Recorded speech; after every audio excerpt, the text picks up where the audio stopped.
ತುಂಬ ಜನ ಆಸ್ಪಿರೆಂಟ್ಸು ಒಂದು ಅಸಿಸ್ಟೆಂಟ್ ಪ್ರೊಫೆಸರ್ದು ಒಂದು ನೋಟಿಫಿಕೇಶನ್ ಮಾಡಿಸೋದಕ್ಕೆ ತುಂಬ ಜನ ಕಾಲ್ಸ್ ಮಾಡಿ ಮತ್ತೆ ಎಷ್ಟೊಂದು ಫಾಲೋಅಪ್ ಮಾಡೋದಕ್ಕೆಲ್ಲ ಓಡಾಡ್ತಾ ಇದ್ವಿ.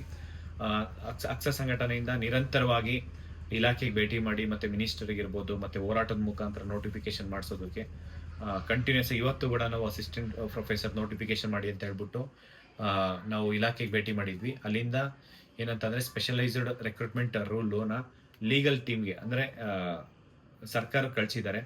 ಅಲ್ಲಿಂದ ಮೇ ಬಿ 1 or 2 ಡೇಸ್ ಅಂತ ಹೇಳಿದ್ದಾರೆ. ನನಗೆ ಫೈಲ್ ನಂಬರು ಎಲ್ಲ ಕೊಟ್ಟಿದ್ದಾರೆ. ಮೇ ಬಿ ನಾಳೆ ನಾಡದ್ದು ಒಂದು ವಿತಿನ್ 2-3 ಡೇಸಲ್ಲಿ ಅದನ್ನು ವಾಪಸ್ ತೊಗೊಂಬಂದು ಮ್ಯಾಕ್ಸಿಮಮ್ 15 ಡೇಸಲ್ಲಿ ಒಂದು ಏನು ಆ ನೋಟಿಫಿಕೇಶನ್ಸ್ ಬಂದಮೇಲೆ ಅಂದರೆ ಸ್ಪೆಷಲೈಸ್ಡ್ ರೆಕ್ರೂಟ್ಮೆಂಟ್ ರೂಲು ಏನು ಲೀಗಲ್ ಟೀಮಿಗೆ ಹೋಗಿದೆ ವಾಪಸ್ ಬಂದಾದ್ಮೇಲೆ ಡಿಪಾರ್ಟ್ಮೆಂಟಿಂದ ಒಂದು ಏನು C&R ರೂಲ್ ಬಿಡ್ತಾರೆ. ಅದನ್ನು ನಿಮಗೆ ಒಂದು ವೀಕ್ ಇಲ್ಲ 15 ಡೇಸ್ ಅಬ್ಜೆಕ್ಷನ್ ಟೈಮ್ ಕೊಡ್ತೀನಿ ಅಂತ ಹೇಳಿದ್ದಾರೆ. ಏನೇ ಸಮಸ್ಯೆ ಇದ್ರೂ 15 ಡೇಸಲ್ಲಿ ಅಬ್ಜೆಕ್ಷನ್ ಫೈಲ್ ಮಾಡಿ ಅದಾದ್ಮೇಲೆ ವಾಪಸ್ ತಿರ್ಗಾ ಮತ್ತೆ 1 ವೀಕಲ್ಲಿ ನಿಮಗೆ ನೋಟಿಫಿಕೇಶನ್ಸ್ KE ಮುಖಾಂತರ ನೋಟಿಫಿಕೇಶನ್ ಮಾಡೋ ಥರ ನಾವು ಅದನ್ನು ಮನವಿ ಮಾಡ್ಕೊಂಡಿದ್ವಿ. ಮ್ಯಾಕ್ಸಿಮಮ್ ನಿಮಗೆ 20 ಡೇಸ್ ಇಲ್ಲ 25 ಡೇಸ್ ನಿಮಗೆ ನೋಟಿಫಿಕೇಶನ್ಸ್ ಆಗುತ್ತೆ KE ಮುಖಾಂತರ. ನೀವು ತುಂಬ ಸೀರಿಯಸ್ ಆಗಿ ಓದ್ಕೊಂಡು ಒಂದು ಅಸಿಸ್ಟೆಂಟ್ ಪ್ರೊಫೆಸರ್ ಆಗಬೇಕು ಅಂತೇಳಿ ಯಾರೆಲ್ಲ ಆಸೆ ಇಟ್ಕೊಂಡಿದ್ದೀರಾ ಅದನ್ನು ಅಷ್ಟೇ ಸಬ್ಜೆಕ್ಟ್ ವೈಸ್ ಎಷ್ಟಿದೆ ಎಲ್ಲ ನಾವು ನಿಮಗೆ ತಿಳಿಸ್ತೀವಿ. ಯಾರೆಲ್ಲ ನಮಗೆ ಸಹಕರಿಸಿದ್ದಾರೆ ಅಷ್ಟು ಜನಕ್ಕೆ ನಿಮಗೆ ಧನ್ಯವಾದ ತಿಳಿಸ್ತಾ ಎಲ್ರಿಗೂ ಒಳ್ಳೆಯದಾಗಲಿ.